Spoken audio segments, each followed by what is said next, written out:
ingakho ngithi ngasho mina kudala ngathi umuntu oyisilo noyinkosi akuthini esishoyo ukuthi uyakudeserve noma akakudeserve. Thina we can only put suggestions here and there.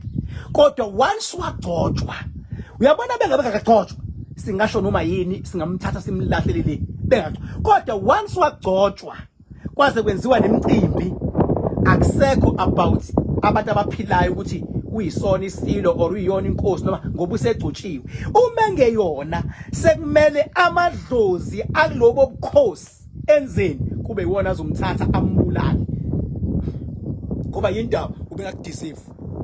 Hayi kodwa kuthiwe isilo nakho sesiyakhishwa esikhundleni, nansi inkosi isiyakhishwa sekufakwa lena isiyakhishwa. Akubona ubukhansela, akuyona ipolitiki into zobukhosi, akuyona ipolitiki into zobukhosi.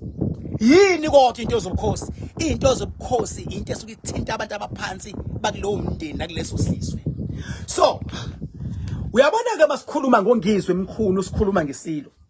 Mina ubuhlakani besilo all along bengibuvuma ngithi uMisuzulu uhlakaniphile. Kodwa uyabona namhlanje after recognize ungizwe emkhulu, ngifuna ukuthi mina kuMisuzulu ubuhlakani bakhe mina ngokwami as King Bhaka ngiyaqala ngenzani manje, ngiyaphinda phinda ngendlela eyokuhlakanipha ngakhona kube ubuhlakani omzima kakhulu. uMisuzulu silo ukurecognize ungizwe usize South Africa, wasiza ama politicians, wasiza yonke into. And ungizwe uma sibuye eqinisweni uyadeserve ukurecognizewa ngalendlela isilo uMisuzulu recognize ngayo, uyadeserve. Ngobani na ungizwe lento yobuzulu neyobusiko akayifeki, iphila kuyena. Ingakho mawuzokhumbula kahle kwaba nedrama e-airport eKing Shaka bethi akashiye ibheshu, akashiye ihawa, akashiye yonke into. Kwasuka idrama ethi izimpande zami lezi. Wama uyena kuphela umuntu osaphumela ukubala elwela imvunulo, ophumela ukubala alwele isizwe samaZulu, asiqhakambise isizwe. Ungizwe ukwazi ukusiqhakambisa isizwe samaZulu azaphume kulayini esiqhakambisa. Kodwa bese recognizewe uzosiqhakambisa kodwa esekulayini manje ngoba yinda khona ingwevu behind amabutho, khona ingwevu behind isilo, khona ingwevu behind isizwe samaZulu. Ungizwe ayihloniphayo lezo ngwevu ezo maye phuma endleleni zimthatha zithi hayi ke usu recognize isilo manje awukwazi ukukhuluma kanje, mngene endleleni. Kunabantu ekade befuna ukusebenza nongizwe, befuna ukumnika ama-endorsement ungizwe phela besaba ulimi lakhe. Kodwa since recognize isilo kunabantu abaningi esebezosondela kubani, basondele kungizwe ngoba yindaba use-recognize ungangezwe lakhe. And ungizwe noma ungamthatha umbeke eAmerica befika lapho ufika qhakambise uZulu engahanjisiwe uZulu. Ungizwe angahamba nesonto kodwa befika le yakhona uzofika qhakambise ubukhulu bukaZulu eNingizimu Afrika. Umuntu onjalo uyakudeserve mos. Shiya ukuthi abantu eziningi babuye bayibuke ngeso lomona nangeso yokulwa nangeso yokujaja. Mina nje King Bhaka ngavuma into eyodwa ukuthi angisoze ngachema mayi wrong into wrong, mayi right into right.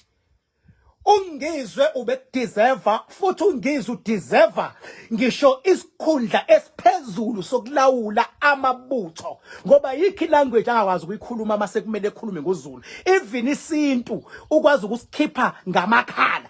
Umehluko ukuhlanya kangizwe nokukhuluma noma kanjani nenhlamba ibigcindezela ikhono lakhe elikhulu lokuthi amen. So ukungenelela kwesilo la sekuzovela ikhono likangizwe emkhulu ngoba ekugcineni unalo ikhono. Mina anginamona mawunyanya futhi fusek fuck off ngeke ngize ngizwe ngempatha, anginamona mina, anginamona mina. So isilo sihlakanipha kakhulu ngoba ungizwe uyile nhlobo eyibutho athi bethi ngiyaphambili akajiki akajika inhlobo akakhathalele kuthenjwa akanandaba akasabseki kanti akafanele umuntu osabsekayo. Umehluko manje bethi ngiyawumela uZulu samabutho siyangapha samabhinca siyangapha bese ishilo uzoyimela leyo nto lina noma lidini. So umqondo wesilo ube mkhulu kakhulu this time. Asijajanga ngokuthi ithini public, asijajanga ngokuthi athini ama politicians, asijajanga ngokuthi bathina abanye abantu abawuZulu. Sibheke the real character of Ngizwe Mchunu, wabona ukuthi I can build something out of these young men. Uma kuthiwa uNgizwe ubani umuntu akwazi ukumhlonipha, engibazi njengamanje uNgizwe akwazi ukubahlonipha, ukwazi ukuhlonipha iSilo, ukwazi ukuhlonipha uJacob Zuma, ukwazi ukuhlonipha mina Ngizwe. Ngeke umuzwe uNgizwe ekhuluma into ezisnacks mase ngithe Ngizwe no, ngeke umuzwe. Ingakho lo ngiqalile ngikhuluma ngaye, akho ngishaya kodwa ivideo ozoyizwe ngiphendula futhi ngithe mangisho ngithi uNgizwe manje it's high time yokuthi akaqale manje into ayikhulumayo, inhlamba manje akayiyeke, inhlamba manje angabathuka abaholi, ithe kuyaqala ukuthi angabuyi athi uKing Bhaka uyangidakela. Mayikhona ivideo la ephendule khona ngisho leyo nto, show me, ngeke akwazi ukumphendula. Mayikhona ivideo la akaphendula khona uJacob Zuma, show me, ayikho leyo video. Mayikhona ivideo la ke waphendula khona iSilo, show me leyo video. Makuthiwa sikhulumile iSilo athi uNgizwe ngeke ngiyenze leyo, cha shiya singakagcotshwa. Kodwa mase sigcotshiwe iSilo, uNgizwe from then usihloniphe up until today. uNgizwe behlonipha ngisho umntwana. Ubuthelezi uye oqinisekise iSilo ngecharacter kaNgizwe ukuthi angakwazi ukusebenziseka uma ngabe nje lapha nalapha iSilo sokwazi ukumlawula lapha nalapha. So manje okwamanje uNgizwe abantu abahloniphayo uba u3 Ngizwe, iSilo, uJacob Zuma, bese kuba yimi nami ngiphakathi. Mangabe ngim-advise uNgizwe uyezwa phela akahlali ngempela, akahlali ngempela. Le nto uthi uyahlanya bekuyi-content yakhe ehambisana naye ngaleso sikhathi, kodwa siphele isikhathi manje uphezulu ke manje ngoba urecognizwe ungangezwe langa. Phela isila yonto encane baba.